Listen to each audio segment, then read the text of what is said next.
Well, good evening, Ron. Ron, you're still actually. I think you're still muted, my friend. I was saying all kinds of cool stuff as well too. I said hello first. I will tell you that, and I was going to say it also must be Monday because you and I are sharing the video screen at the same time. Yeah, it is indeed Monday Night Monsters, folks. So welcome back. Looks like we got a few folks. Hey, Michelle, I heard that you needed to hear this, so that's a very exciting thing. Glad to have you aboard, and we have a pretty exciting show tonight, I think. If at any time, and I will just put this out right now, if at any time either one of us become possessed during the show, because you know that that can happen, I have my Latin prayer book over here now. It's going to help if you get possessed, but it's not going to do me any good whatsoever. So I suggest you have something up on the screen in case that happens. Of course, but please be aware if you do decide to exercise me that possession is 9/10 of the law, and I'll get my lawyers on that. So.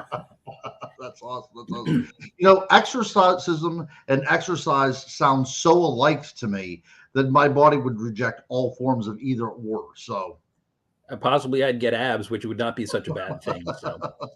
they're demonic abs, man.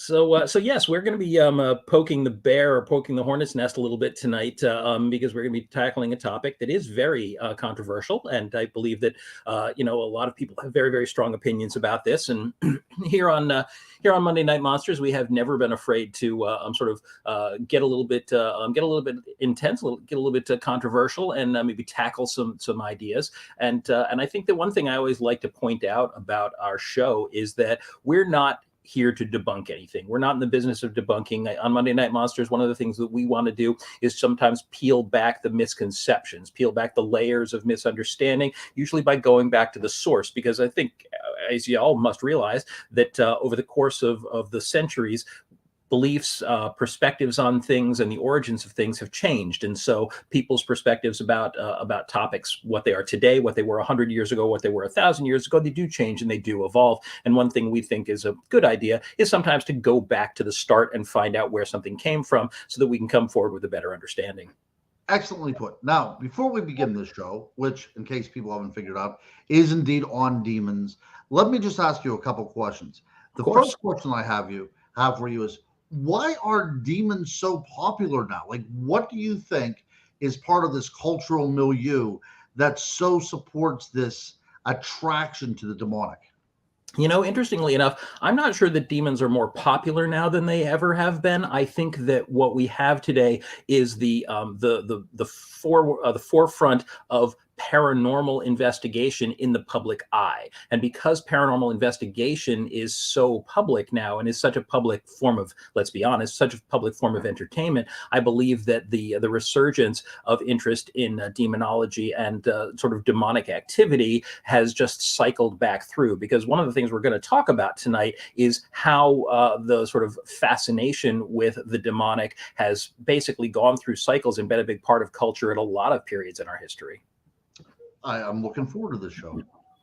So yeah, before we get started, just a quick note. Of course, I think we should address the idea. Oh, there's Chernobog, of course, which I'm sure you all remember from Fantasia, probably one of the most exciting demons out there. But I think we need to at least address, before we get started, the topic of what a demon is, at least the way we perceive demons. And I think that the most common perception of a demon in a modern context would be a malicious, non-human spirit. That's something that's got that term, non-human spirits, has gotten a lot of airplay in the last few years, or entity which preys on human weakness, feeds on fear and despair.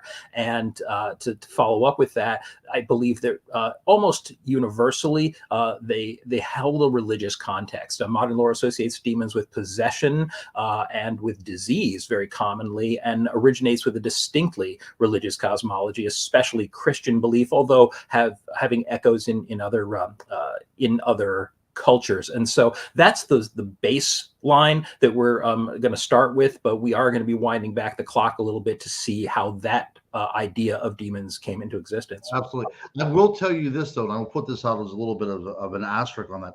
The definition you gave for the demon at the outside of the show also applies to my ex-wife. So not all of these things are. I've got a few exes that qualify as well, and occasionally a little bit possessed. So it is. All right. So I think we should wind the clock back a little bit and sort of look at where, in fact, maybe this concept did start out. And so if we go back a few thousand years to the Middle East, we have something that is called a jinn. And Middle Eastern cultures had myths of these jinns, powerful spirits capable of both good and evil. And of course, if you're not already familiar with this, the origin of the word genie, because the pronunciation would probably have been a little closer to genie or genie, is what we see. So the genies you see in Aladdin or in the Arabian Nights or even in horror films that appear from time to time are based on this Middle Eastern concept of the jinn, these sort of intermediate spirits, which is a concept that's going to come up a little bit later as well. But they were dangerous and unpredictable. They could be called on by humans who could basically summon them to bring fortune or exact revenge. And so these were these very, very powerful spirits, but spirits also that were neither good nor evil specifically, but really took on the aspect of the person who summoned them or the circumstance that they were in. And they were something that throughout Mesopotamia and Sumeria, these jinn spirits were a common belief, a common kind of a lesser god, I suppose. They were like an intermediary form of spirit. Right. We can definitely see that they came out of some sort of a nature context. We know that they, had some sort of elemental spirit to them. Initially, the jinn were said to have been originated from smokeless flame. So you have this idea of fire, which of course is going to be borrowed later on to represent the demons that are in, perpetual burning within the flames of hell. So yeah, it's very interesting to see how this all starts because, as we always say, history does not exist in a vacuum. So all of this had to come from someplace. And even though we're not calling it by name now, or most of us aren't calling demons by name, that's still part of the idea that crosses cultures with it, right? So it still has that background, even though we're not aware of it, it's still there subconsciously to us. And actually, Sarah, you're quite right that they are mentioned in Islamic Genesis. It's an Islamic concept at its core, and that's the cradle of civilization. Something that I think a lot of people in the Western world sometimes forget is how much of everything we consider civilization actually began in the pre-Islamic world, in the Middle East and these ancient cultures. And so much of what we have today, even including our culture, our religion, and our language, has some kind of a genesis in that part of the world. I mean, it really is the cradle of civilization. And even though we joked about, well, I'm sorry, I was just saying, even though we joked about exorcism at the outside of the show, I also have to point out that the jinn were very feared even before the Islamic culture took over.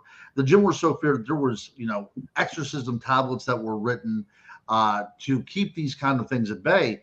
And by the time that the language and the religion and the dogma of Islam comes into play, then you see whole tracts dedicated to the expulsion of these things from your house. So the idea of these things being able to enter into the human body, this idea of possession, is quite ancient. It is indeed. Now, Greek culture, Greek and Roman culture, which was rising at that time and sort of ended up becoming kind of the genesis for a lot of what Western culture is today, intermingled quite a bit with these ancient Middle Eastern ideas. And they began to adopt the idea of these sort of jinn as well, although there was another word, the Greek word for it was daemon, or daemon with an A or daemon with an I. And these were basically, this concept is exactly where we actually get demon from. But the Greek term was for an intermediate spirit, which I had mentioned earlier. These spirits, which basically were not quite gods. They weren't powerful enough to be gods, but they were intelligent. They had a certain amount of free will, and they were much more powerful than humanity. And so even in terms of the humans being earthbound and gods being in this kind of distant heavenly place, that even the existence of demons was meant to be intermediate because they were considered to be elemental, exactly as you said, but in a way they were the spirits of the air. They existed in that sort of ether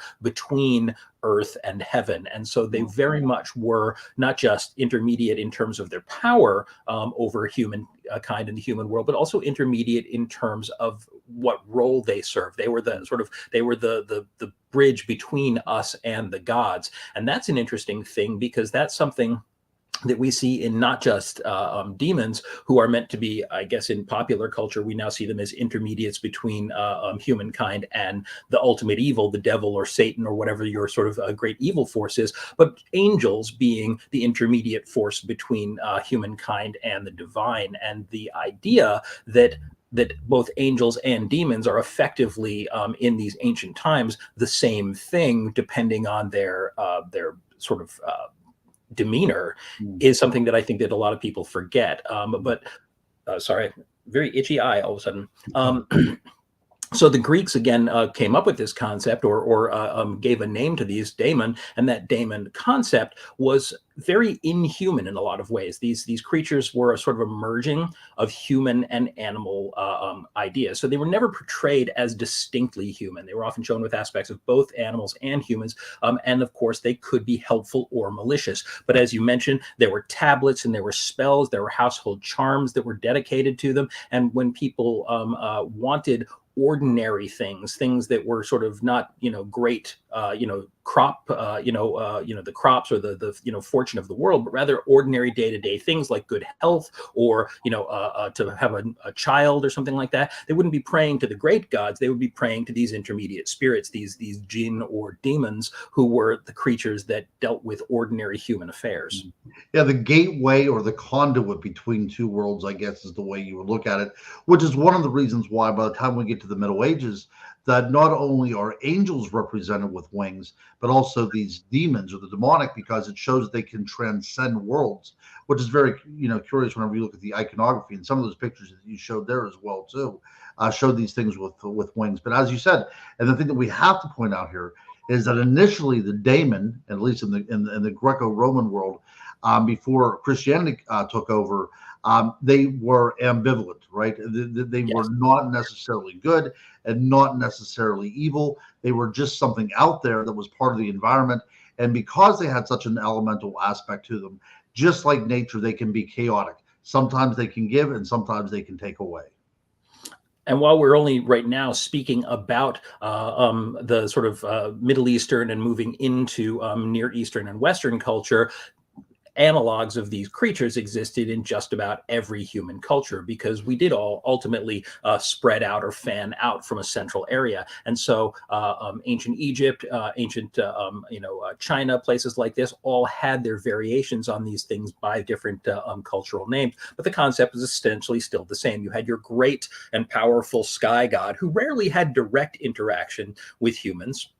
You had usually your sort of great evil or pantheon of evil, because different kinds of religions saw gods in different ways. Some of them had a huge pantheon of gods. Some of them had more sort of centrally focused gods. But you had your great evil god, or evil sort of force of nature. You had your great sky god or force of nature, and then you had all of these spirits that existed within, and those were the ones that primarily interacted with humankind.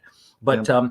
but it really came in the rise of Judaism that we began to sort of crystallize the idea of what these demons were in a little bit more of a modern context. And a few centuries before the birth of Jesus of Nazareth, the Old Testament had been translated into Greek for the very first time, what's called the Septuagint. And this earliest Greek translation is one of the actually oldest surviving translations of the ancient Greek scripture.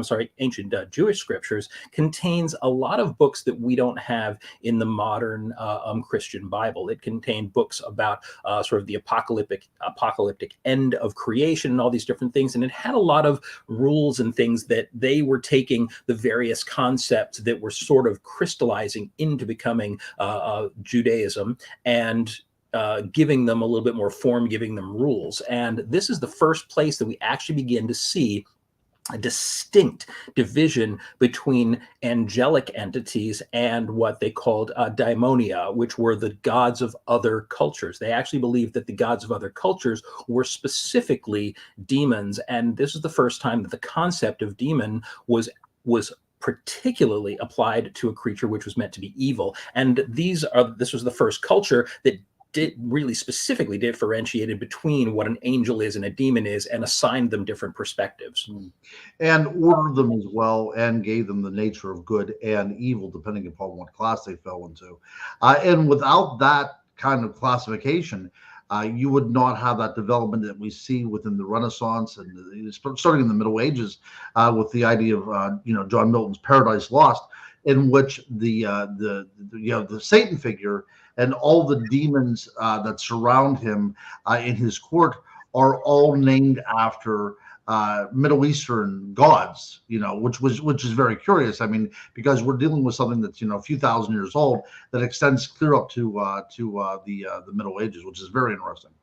In fact, in a minute or two, I don't want to jump ahead too quickly. I'm going to talk about the sort of hierarchy of these celestial beings that was a part of medieval belief at that time, and the fact that both Milton and Dante had a great deal of influence on that when they created their epic poems, which explored the idea of the sort of world beyond, the afterlife, inferno, purgatory, etc.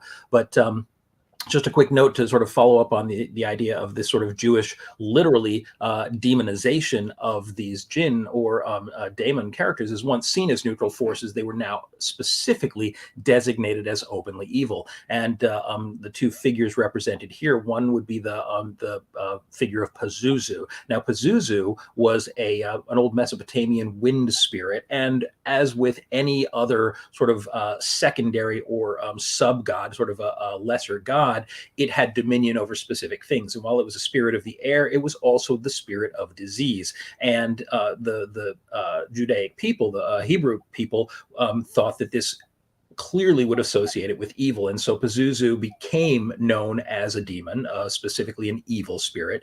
And the other one here, which is well known in ancient texts, but also became very well known to the Hebrew people, was Lilitu, or Lilith, the consuming spirit, who again once considered a spirit of the underworld, but eventually became this consuming spirit. And we talked a lot in our vampire episode about the way that that this character of Lilitu, or later Lilith, would end up becoming sort of boiled down to one of the more rudimentary concepts of a vampire in later folklore. So you can see that these creatures are being evolved as the centuries go by, and slowly they're being diminished and turned from something where once they were demigods, then they became sort of micro spirits, and then eventually become almost like sort of predatory creatures with no particular identity of their own.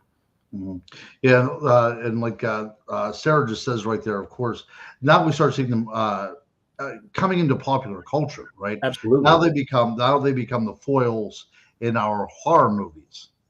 And Pazuzu, of course, a lot of people, it's interesting, Sarah, you mentioned The Exorcist, which we're going to talk about in a few minutes. But The Exorcist, of course, we have a tendency to generalize a lot of things, especially this is true in America, where we tend to think that everything from outside our culture is somehow summed up by our own culture, which is a little bit on the arrogant side. And I think that as Americans, we have a tendency to do it, by default. But we frequently refer to the movie The Exorcist as about a little girl possessed by the devil, except the devil in the film is actually represented by this spirit Pazuzu, which has nothing to do with the Christian devil, and in fact existed long before the concept of Christianity was given rise to, and long before even the Hebraic version of Satan or Lucifer, these devilish concepts grew. So it's interesting that we do that all the time. We tend to assume that one thing from another culture is simply a reflection of something from our own culture, which is funny considering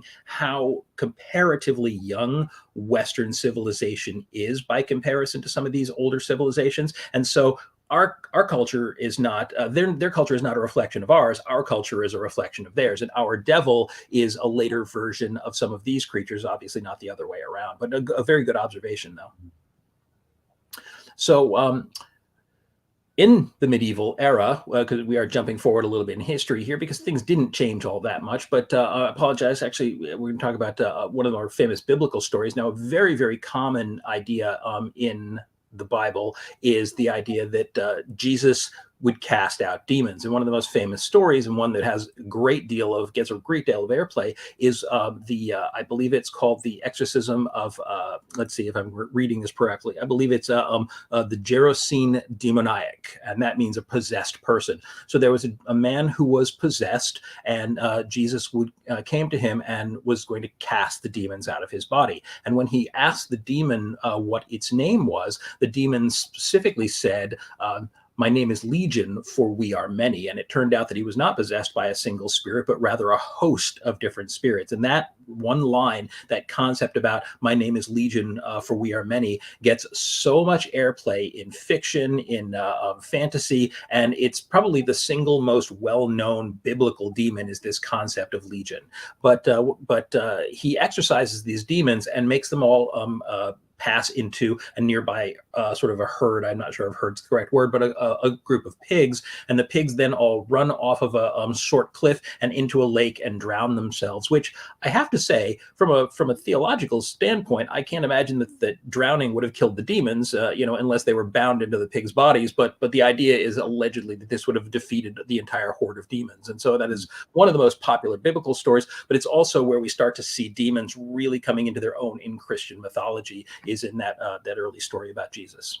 Right. And if we look at this from a religious point of view, it's interesting that the Jewish Jesus casts these demons into the unclean animals of their culture as well too, and it seems that the animals drown themselves simply because they could understand the significance of the evil that had possessed them, wherein mankind cannot. So it's almost like without we don't have the reason with which to counteract these things.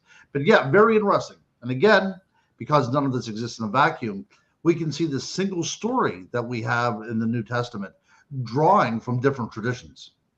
Yeah, and interestingly enough, there are biblical scholars who have tried to use this story to argue different parables from it, including the idea that Jesus casting these demons into these pigs and allowing the pigs to kill themselves was somehow a way to advocate for the idea that human life was the only valuable life, and that the pigs' lives were expendable, that we have no obligation to animals. So it's a very strange, sort of a philosophy that sometimes people use to try to impose their values or their perspectives on biblical stories. But obviously, that's something that we see pretty frequently.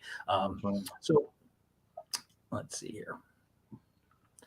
So as early Christianity grew out of Messianic Judaism, because of course Jesus was not a Christian, Jesus was a Jew, but in the wake of the sort of cult that arose around Jesus and following his death, this Messianic Judaism, which considered Jesus to be the literal embodiment of God on earth, did begin to grow, although it certainly did so very slowly. But as its cosmology evolved, the idea of demons grew and developed into an ever-present peril, which could only be fought by the church. And this marks kind of an interesting change in Christian theology versus the theology of some other religions and faiths around the world, because a large number of world religions have this idea that the gods are there to be appeased, but that if you appease the gods, that you will have a good and prosperous life, and that if you don't appease the gods, that misfortune will follow you.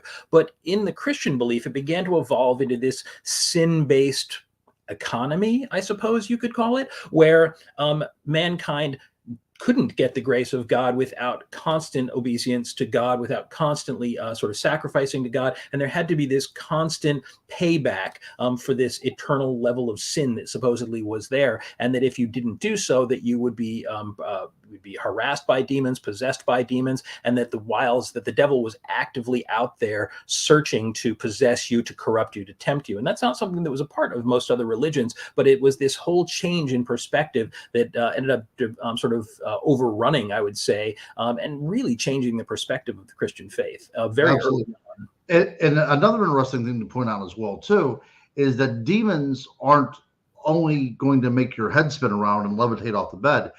They're also the bringers of sickness. Yes. So if somebody's sick, there's a demon in them, right? Mental illnesses was seen as a form of the demonic. So now anything that's wrong within the cultural scenario of your time is blamed upon influences by demons in one way or the other. So it was all pervasive. It was everywhere you looked.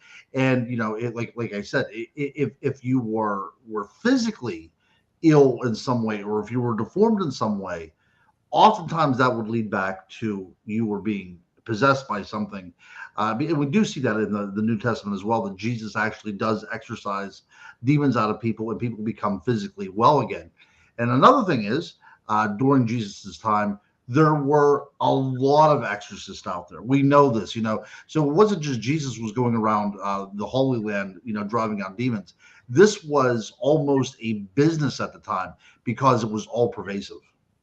Well, this is very true in religion in general at that point. Sort of this, again, this evolution towards this messianic religion, and the fact that you did have to buy, in a sense, your way into heaven with, whether it was with tithing to the church, whether it was through good deeds, whether it was through, any form of sort of appeasement of God. But the idea that the church did become, in a way, commerce based, and it's not meant to be offensive to anyone who's out there. Again, we're not in the business here of of trying to sort of frown on specifically any one world culture, but the church is not the same thing as the faith. The church is the human element that rises up around a particular faith. And as the church found that it became empowered, and priests, the clergy, the sort of hierarchy of the church became empowered by this, this was a power that was like royalty. They became essentially royalty. They had political power, they had wealth,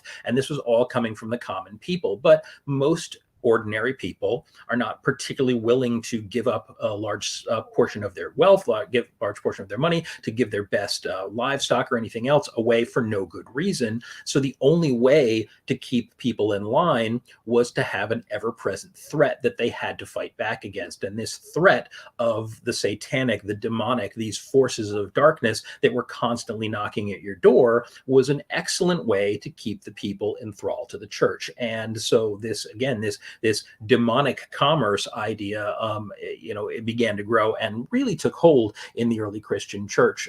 And it was the idea that the average people had no power, that the average people could not fight back against Satan on their own, that they required the church. They were the only people who had the power to fight back against these dark forces. And it really empowered the church, unfortunately, to have a iron grip on the people.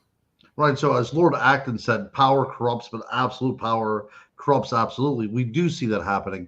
And we're definitely going to see this by the time that Martin Luther nails his thesis on the door of the Wittenberg Cathedral in 1513, or in 1517, I'm sorry.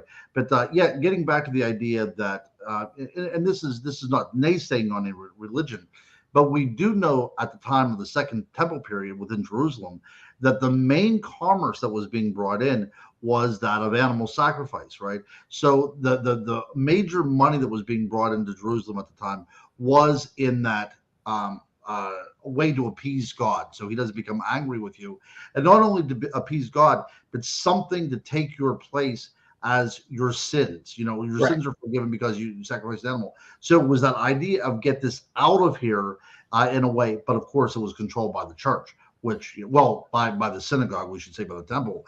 But yes, we will see that develop further as we go into the Middle Ages.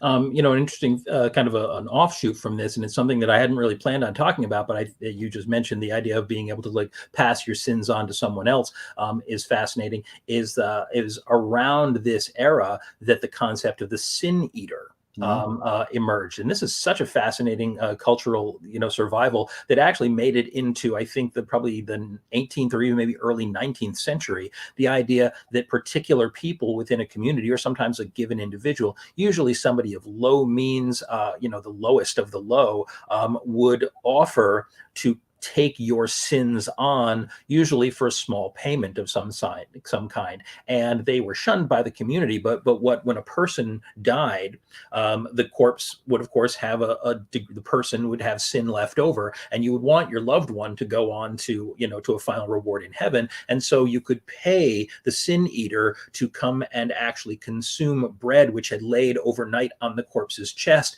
meant to absorb the sins of that person so that they could go up to heaven and be pure. And what a truly bizarre concept this was. But the fact that not only that it ever happened, but it survived so late, especially in European history, and the concept that almost every village had a sin eater that would offer to do this. And so I can imagine that they didn't have a very good future ahead of them if they'd consumed all the sins of the village, and probably no one was willing to eat the sin eater's sins at the end. But it's such a fascinating little bit of culture there. I do agree. I think that it went up until the Victorian period. I really do think that I remember reading accounts, even in the Victorian period, of this happening. Yeah, again such a very, very strange survival. But it's the whole idea is the concept of sort of sin and redemption had grown to be such a huge part. I mean, no Right. longer was the sort of beneficence or grace of God a huge factor in your life. It was something that you had to literally claw and scrape for the grace to make it past the pearly gates and get into your final reward. Right. Because this now becomes the scapegoat, which somebody, I was just going to bring that up, which Sarah just brought up, the idea of the scapegoat, something that is taking our sins, taking it away from us so that we cannot have to suffer for the transgressions that we committed against God. And Sarah, you just mentioned Baphomet, which is, of course, one of the old demonic forms that's seen in medieval religion, and all of these demonic figures from ancient from medieval sorcery and medieval philosophy were largely sort of perversions of earlier pagan ideas. The idea of sort of goat figures like Pan or Cernunnos from old pagan religions had been incorporated into what ended up becoming medieval sorcery, which was actually the next topic we were going to jump into, Yeah. because this powerlessness of the average person in the face of God was something that there was a certain class of people who were not willing to accept. And so the idea was that there were men who wanted to have power over these ideas. And so this was the birth of medieval sorcery, effectively. In the Middle Ages, there were philosophers and scholars who believed that by using ancient languages and complex sigils and things like that, that they could actually enforce their will on the gods instead of the other way around. And much of what survives today as our perspectives on things like black magic, witchcraft, and sorcery actually descends from the ideas that belong to these medieval sorcerers. And so a lot of the symbolism that we see, the geometric figures like pentagrams and the hexagrams and things like that, the Key of Solomon, all of these things that are well known in popular magical folk belief actually come from these medieval scholars who became sorcerer scholars, and they're the ones who ended up becoming the alchemists, seeking for things like the philosopher's stone. But medieval demonology was a big part of this. It was the idea that to gain power over heaven, you had to work your way up the food chain, as it were. And so first you had to be able to control demons. And so these medieval sorcerers had these ideas that they could create magical circles, summon and control demons, bind them to their will. And this really is the heart of a lot of what would later become the way we see demons to this day, including what we would consider to be the exorcism rituals that you see in places like the Catholic Church, which strangely enough owe more to medieval sorcery than they do to any true Christian belief. And isn't it interesting that this all comes out of a Judeo-Christian experience? It all Well, it comes out does. of They were yeah, so focused on the idea of hell, and the demonic became such a huge part of what they did. And we were talking earlier about, again, this sort of sin-based commerce, and you said that that there are people who were exorcists who would travel around and do this. But the other thing that was very common, this is especially in the Middle Ages, is you would have traveling monks whose entire method of making a living was selling reliquaries, selling the bones of saints, essentially. And of course, this was almost entirely hucksterism.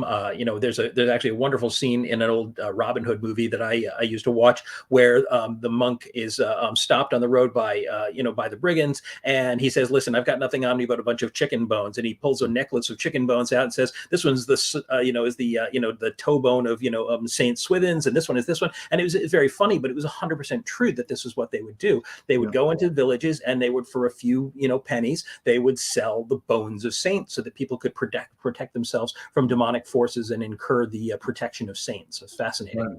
And we see this also in Chaucer's Canterbury Tales, whenever we have the Pardoner's Tale, and he goes about explaining himself, and he was selling, of all things, which was very interesting, he was selling pig bones of people that were at one time Jewish, and he's selling bones of the animal that was so expressly forbidden within that culture. And I am having a terrible mental blank here, but there was another practice where you could buy from the church, you could buy kind of an allowance, and there was a specific word for it. Indulgences. What is it?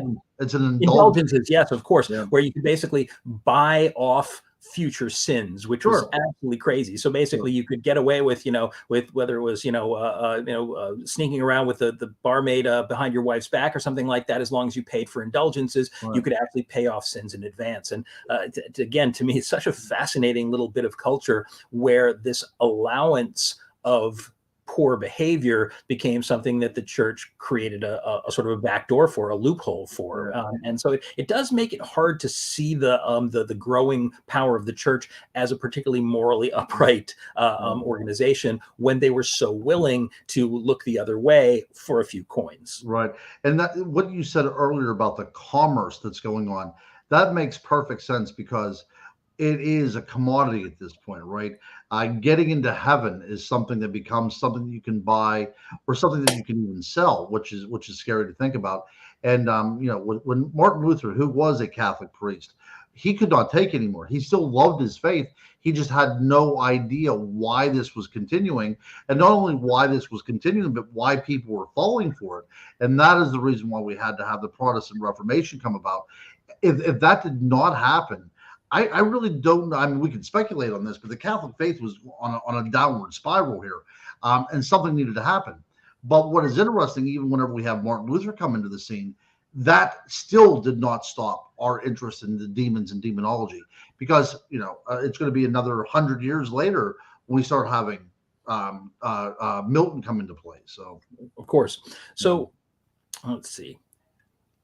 oh, right there. So these are two of the most significant sort of public treatises or public sort of expressions of the idea of hell and sin and what you actually have to look forward to after you die. So you have Dante Alighieri's Inferno and you have Milton's Paradise Lost. Now, Paradise Lost was primarily focused on hell itself, where the Inferno was one of the three books of what he called the Divine Comedy. But these were the first times that I think somebody in a literate sense versus a biblical scriptural sense actually described hell, described the tortures that you would face in hell, described the various demons and beings that you would encounter on your way to hell and what you could potentially do to avoid these things, and even actually started to give physical descriptions of the figure of the devil himself, Lucifer.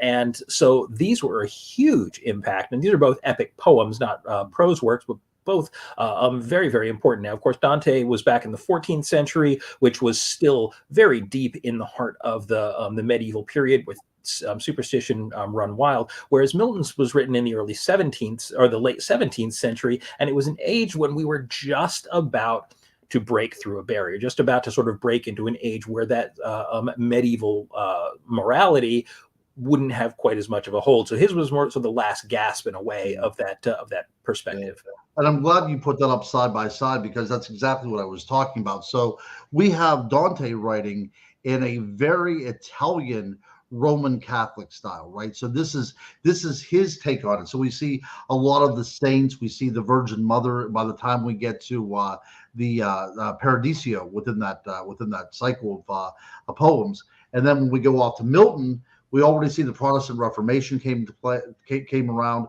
We see a lot more focus on sin. We see a lot of more focus on the burning and damnation of sinners. So we can look at these in different ways and to see how the idea of the devil and the idea of demons have moved and evolved with these different figures.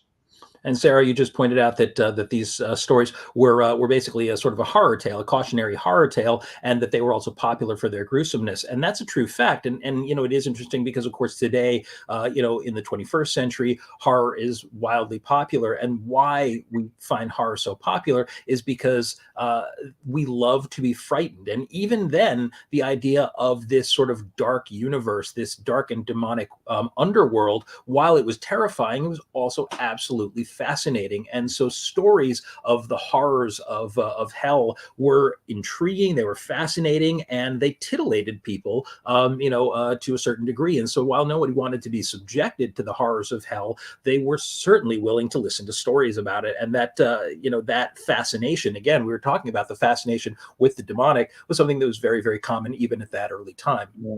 The interesting thing about the Dante's Inferno is that you see hell as stratified as well too, Of right? course. So the people that have lesser sins, they're up on the top, and life really isn't that bad up there. It's kind of like if you were, I guess, if you were like in Miami without any suntan lotion. That's about what you would be there.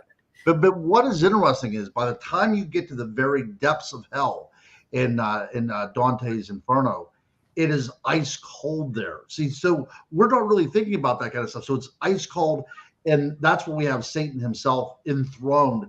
And it's so cold that he can barely even move. And he has these great bat wings that just slowly kind of move. And in one of his hands, he holds Judas, the great traitor. And while there are demons there, that's not the prime reason why we're taking a trip with Dante through hell, because it is a lesson to be learned every step of the way. We're learning from all these people that we meet along the way. But I will tell you what, whenever you come to Milton's Paradise Lost, this becomes much more of an everyman tale. You can really see yourself in the characters of not only Adam and Eve, but you can see yourself in the character of Satan as well too. Because whenever he says it's better to rule in hell than to serve in heaven, that is given as a morality code for you. Do you feel that way as well? I think it's one of the greatest works ever written. I truly love these works as well too. But especially somebody coming in from a very faithful point of view. But what's interesting though, as when we started out the show, was saying about Milton's Paradise Lost.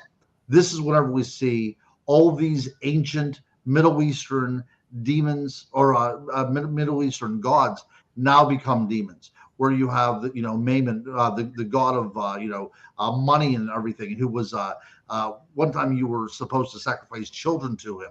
So we see him now presiding in hell, and Satan's kingdom down there is called Pandemonium, and that's where we get our word pandemonium from. Of course, and which literally means all the demonic. I mean, Right. the word literally means the demonic world. So these are also the first time that a specific hierarchy of both the angelic and the demonic become part of the common parlance, because these things are not from the Bible, but these medieval scholars and philosophers. I don't know if it was Dante who's the first one who established this, but this idea of the specific generals of hell and the tiers of angels that were there beneath God. And so when we talk about, I mean, most people have heard at least some of these terms: the seraphim, the cherubim, the archangels, the powers, things like that. These all came not from the Bible, and not even really from original Christian belief, but from the medieval scholars and philosophers who wanted to enact their own will on these worlds. And so they built these hierarchies. And interestingly enough, here is the one on the right, which is the demonic hierarchy, is inspired by the old Jewish Kabbalah, which is their system of interlocking sort of magical principles, which is not surprising when you understand where their original philosophies came from. Not that there was anything demonic about the Jewish belief, but that it was able to be transferred over into this later medieval idea of a demonic hierarchy, especially as even within that period, the Hebrew people were already being demonized. And so the idea that the Kabbalah would be representing an evil force to them is not surprising, because Jews were certainly already at that point subject to a tremendous amount of persecution. So you see these medieval branching trees that define the hierarchy of heaven, and it really is beginning to give us the idea of where the modern demon concept comes from. In fact, this is also a point when very shortly thereafter, the fear of witches began to rise. And this is the point where the first things like the Spanish Inquisition and the heresy trials would begin. Obsession with the devil and his demonic legions literally took over church doctrine, and heresy trials, executions, burnings, and things like this really became widespread. So this is what I would honestly call, even if there was no official determination for it, this was the age of fear, where fear of the demonic had literally taken over the public conscience. Absolutely, yeah, yeah. You're right. The it was Christian commentators, from the first, second, third centuries that started to give these angels and demons hierarchy. We see a little bit of hinting at angelic hierarchy in some of the epistles, but it's not until later. But what is so interesting now that you said now we're finally up to the Inquisition. Now the devil is everywhere again, right? Just as we see Jesus of Nazareth performing exorcisms, he's walking down the road, and there's so many other people out there doing exorcisms as well too.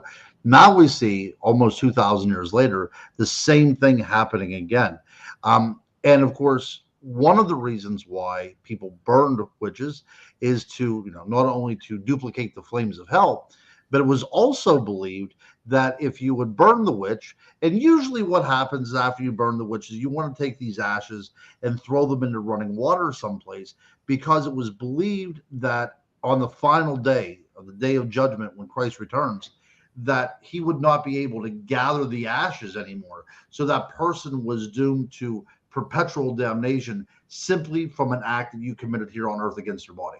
Right, is keeping them from basically being called from their graves and rising at the last judgment. Yep. And if you think about it, that's pretty gosh darn evil. It is, and unfortunately, the good guys are not always the good guys. In fact, a fantastic line from one of my very favorite movies says that evil wears many masks, none so wicked as the mask of virtue. And it's very true. Unfortunately, this was a time when, the virtue had largely gone out of the church. And again, this is not in any way to say that there were not people of good faith, and there weren't even priests of true faith, but the church itself had become a business. It had become a powerful entity, and had, as so many governments do, and really they were a government at that point, they'd become so drunk on power that the actual virtue implicit in the faith was long gone from their day-to-day practice. But this had all at this point really come to a head, and I think that the heresy trials, the witch burnings, and things like that, which were happening on both sides of the Atlantic, certainly we had our share of them here as well, really was coming to a point of public intolerance. And this was right at the dawn of a very, very new age, which would come to be known as the Age of Reason. And the Age of Reason was the time when the pursuit of natural sciences, the idea that there were principles in existence that were not divinely controlled, that were simply controlled by the forces around you, the natural forces of the earth. We had people like Newton and Galileo, who were demonstrating these physical sciences, and many of them were considered to be heretics, and many of them, who came around at the end of this period, ended up dying for their beliefs. But this did change the face of the world, because the pursuit of science and the suppression of superstition and this religious madness actually began to take hold. This is largely in the end of the 17th century throughout the 18th century, when witch trials basically finally began to stop. There were a handful of witch trials and witch executions in the 18th century, but they became incredibly rare. And by the 19th century, this was considered to be comical. It was these superstitions were considered to be laughable nonsense and fodder mostly for children's stories, which is why stories of witches and ghosts and goblins at that point changed from being what was said in the pulpit to what was being told in children's books. Absolutely. Although I think the last witch was burned to death in Scotland in 1727. So it's still pretty gosh darn late yet. I mean, so people are still having these worries and everything. And we're only talking about less than a decade after the witch trials up in Salem. So the world is changing. So we are now looking at the perspective not from the Catholic point of view or even the Christian point of view. Now the world has become that the human is now the priority and all this kind of stuff. So we have the rise of humanism, we have the rise of secular learning, and we really are coming now into what would be the modern age. Yeah, and this is the point at which people like Darwin began to write about the idea of evolution again, that it wasn't necessarily God that made man in his image, that we had actually evolved from apes, which was a terrifying concept, and of course, again, incredibly controversial at that time. We had people in the later Victorian era like H.G. Wells, who began to write about things like free love and free will and living a life that was a secular life, and these concepts, while frightening to many, many people, didn't get them burned. It didn't get them necessarily imprisoned. Occasionally it did, but as a rule, again, things were changing.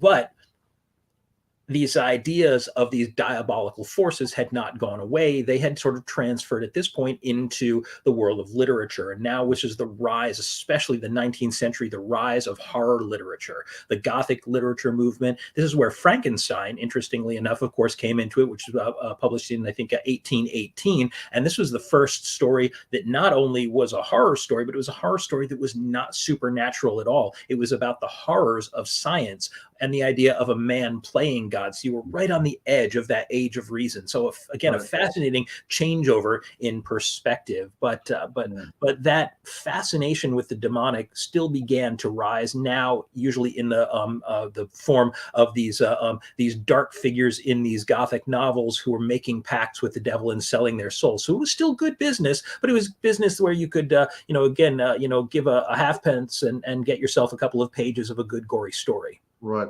But again, we do still see a reflection in the shadowy mirror, don't we? We still see what happens whenever we play around with the dead things or with evil things.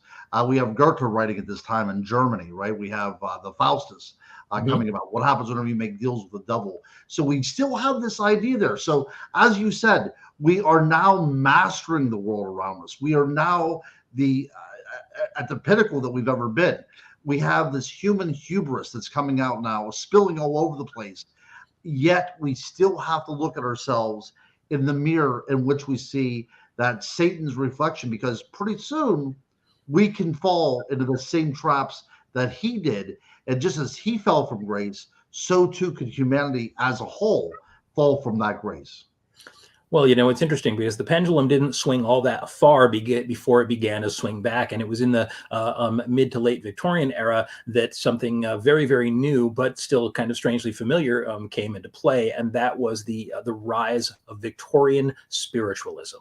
And Victorian spiritualism was a brand new sort of a chapter in the idea of witchcraft in a way. You now had people talking to the dead. You had people, manifesting spirits, in the form of ectoplasm, telling the future. And this now became hugely popular again. But the difference, because this came on the tail of the Age of Reason, is that while this was often frowned upon and even sometimes scandalous, again, nobody was being imprisoned or burned at the stake, unless, of course, from time to time, as you can see, the title of this is Spirit Rapping Exposed, unless you were believed to be or somehow exposed to be a fraud. But other than that, this was considered socially a fairly popular form of entertainment. So the idea of this magical contact with the other world, with spirits, and even with demons and non-human spirits on beyond the veil, had now actually evolved into a form of entertainment, which is a fascinating change from where it started.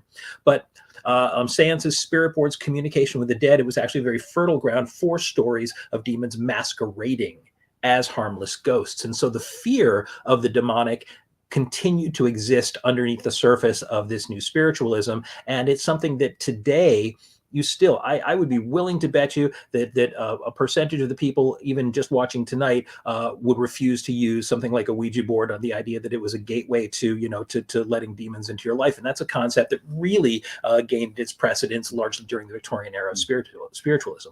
Yeah, every Halloween I put on a stage reproduction of a Victorian seance. And to this day, people are still against it because they believe that we're actually summoning demons rather than showing you what would happen in upper class parlors around the world, right?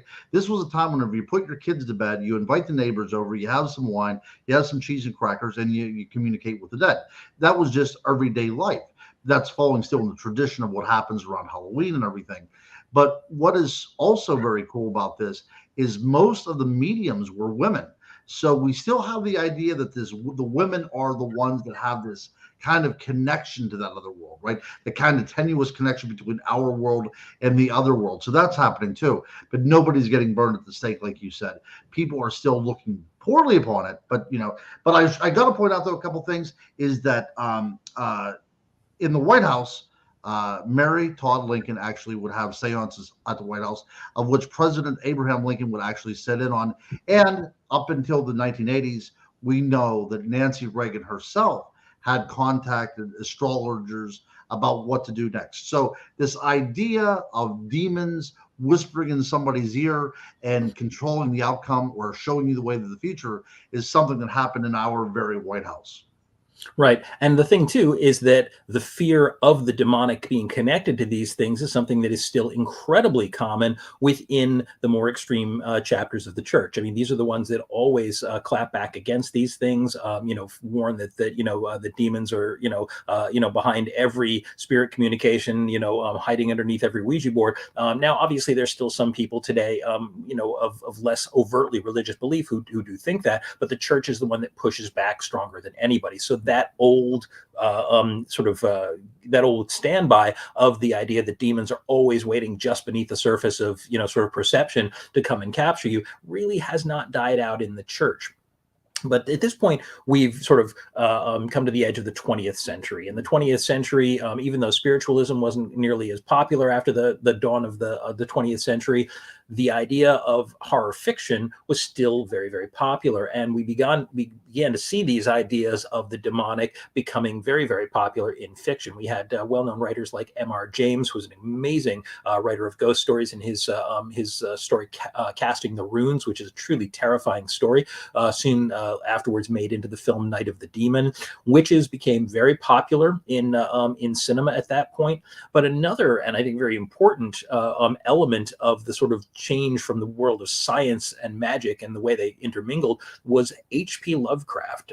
H.P. Lovecraft wrote demonic fiction in a way, but it wasn't supernatural so much as it was science fiction. He came up with the idea that somewhere out beyond human perception, that there was another dimension, not something that was overtly supernatural, but something that was another species that lived outside of our sort of realm of perception, but that with the right rituals and the right devices, that door could be opened, and that these creatures, more ancient than us, that lived out there in this sort of other existence, were constantly hungering to come back into this world and to take it over, which is both a absolutely terrifying concept, but also one that harkens right back to early demonic belief about these these powerful demigods that exist and that in a way hunger for human blood. And that's something we again talked a lot about in our vampire episode.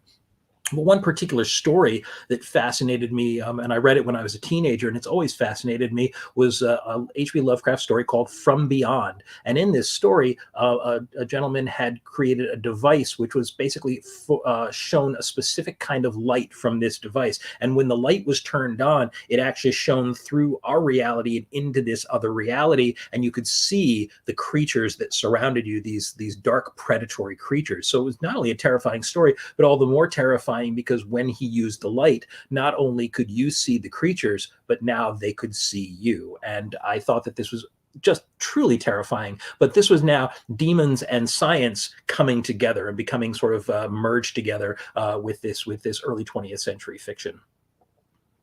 Very cool. Very cool. Now, the idea of exorcism, which was something, of course, we knew all about, in earlier days, now also jumped madly into the realm of entertainment with probably the most terrifying film of the 1970s, and one that is considered legendary to this day, which would be The Exorcist. And The Exorcist, I think in many ways, we have to give this film credit for almost creating the modern concept of demonic possession. The idea about how we believe the possessed behave, about the process. And so this, which was said to be inspired by a true story, but written by William Peter Blatty, this story literally changed the face of horror cinema. It was more graphic than anything that anyone had ever seen. It was considered truly terrifying. People threw up or fainted in the cinema, the special effects, but this changed the face of people's perception of modern demonic activity. And I think today, almost everything that we think of as demonic can be seen in that film. I think that is really the one that set the stage. It was kind of the way Dracula created the modern image of vampires. I believe that The Exorcist created the modern image of demonic possession. Right. Even the voices, everything, even now, whenever we watch the ghost hunter shows on television, if there's a demon presence through that spirit box, is that gravelly voice, right? So we have now connected all the dots and shows that, from the very, very beginning, when we were dealing with these Middle Eastern gods, now have become demonized, now to the point that they're coming through our spirit boxes 5,000 years later.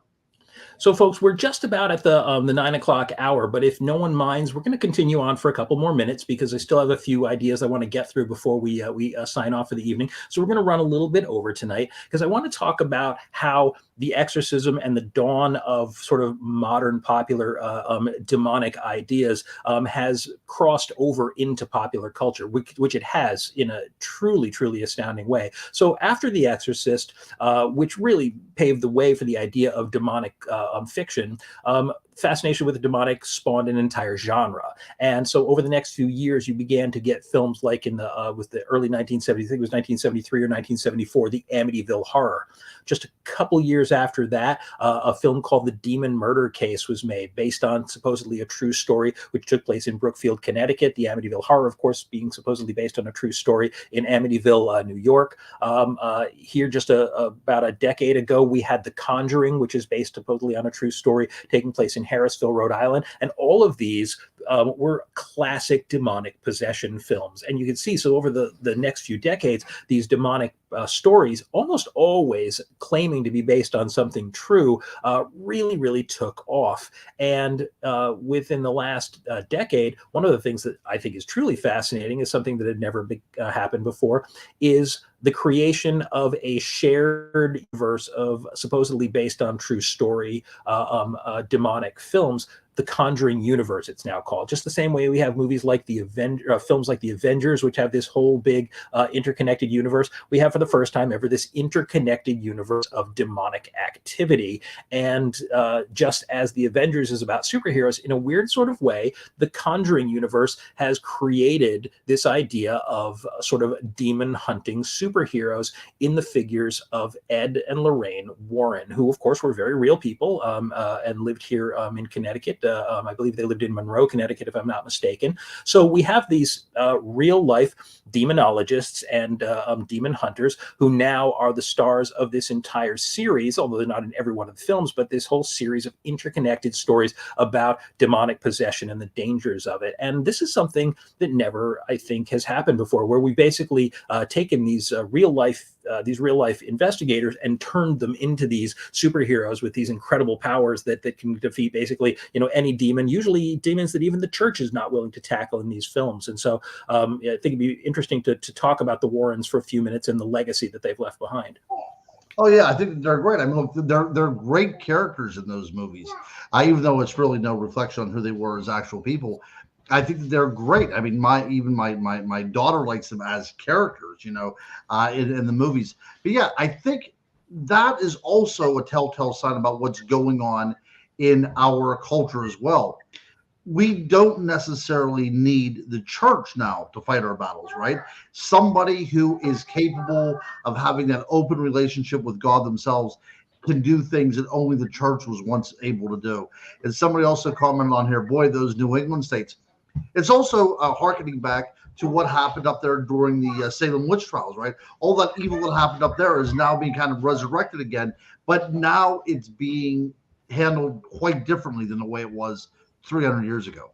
It is, and it's interesting too, because I mean, there's no question that up here, in the Northeast, we do seem to have a little bit of a more pride and more sort of investment in our supernatural stories. I think maybe it's because of the age of this part of the country. We're the oldest settled European settled part of the Americas, and so we do take a lot of pride in these stories, and I think it's one of the reasons why they take root here.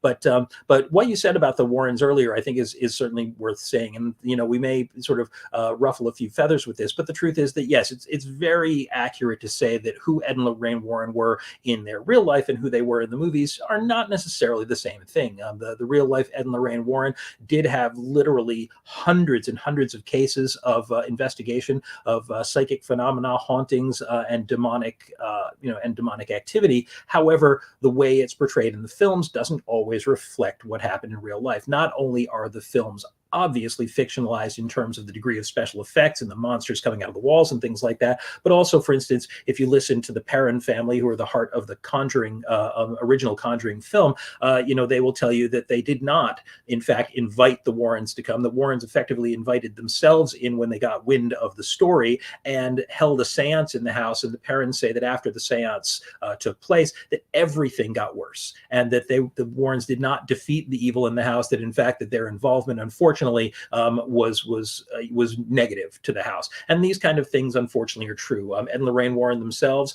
I'm not going to try and cast aspersions on their character or anything like that, but it is very true, I think, to say at least that they exaggerated a great deal of their involvement in some of these cases for the sake of publicity. And I think one of the most obvious and sometimes difficult of these would be, probably their big starring attraction, which is the Annabelle doll. The Annabelle doll, of course, which has been for many, many years on display at their museum, which in the films is this, porcelain doll, which is quite ugly and also very frightening looking, but in real life, as you can see here, was just a fairly ordinary, if large, Raggedy Ann doll that does not have any particularly frightening characteristics about it.